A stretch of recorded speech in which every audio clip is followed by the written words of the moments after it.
Welcome back. We turn our attention to politics now, and the stock price of SPAC company Digital World Acquisition, or DWAC, rocketed more than 400% on news of a possible deal to help launch a new social media platform planned by former President Donald Trump called Truth Social. Here to tell us what it's all about is Yahoo Finance's Dan Howley.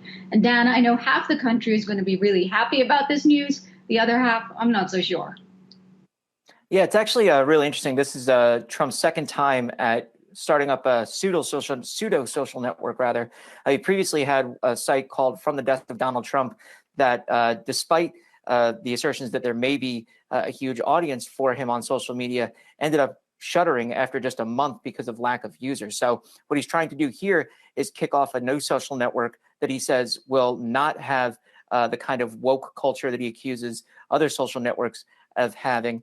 It'll be called Truth Social. And one of the interesting aspects of all of this is that in order to exist on the internet at all, it has to take advantage of a law that former President Trump tried to destroy, Section 230 of the Communications Decency Act. Now, that is essentially provides a legal shield to internet sites such as Facebook or Twitter, and even, yes, now Truth Social, to protect them against moderating content posted by third-party users. So, if I post on that site and I say something wrong, I get in trouble. The site itself doesn't. That's how it works on all of the internet. Now, during his time as president, Trump disliked the fact that Twitter and Facebook would mark posts that he had put up about, for instance, the pandemic or the 2020 election as misinformation or lies, and then tried to go ahead and have those companies punished by attempting to repeal or at least narrow the scope of Section 230. So it's interesting to see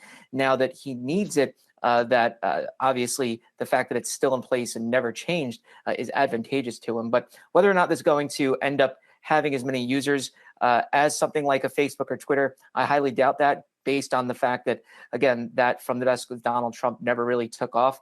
It'll be interesting to see how many people actually jump on here. It's clearly going to be kind of marketed towards conservatives and right-wing individuals. There were sites like that previously, Gab obviously being one of them that was taken down by Amazon, which hosted it through its AWS services. So it will be interesting to see if this actually goes ahead and manages to acquire as many users as clearly they hope. Well, right now, Digital World seems to be the big winner on this news. Dan Howley, thank you so much for that report.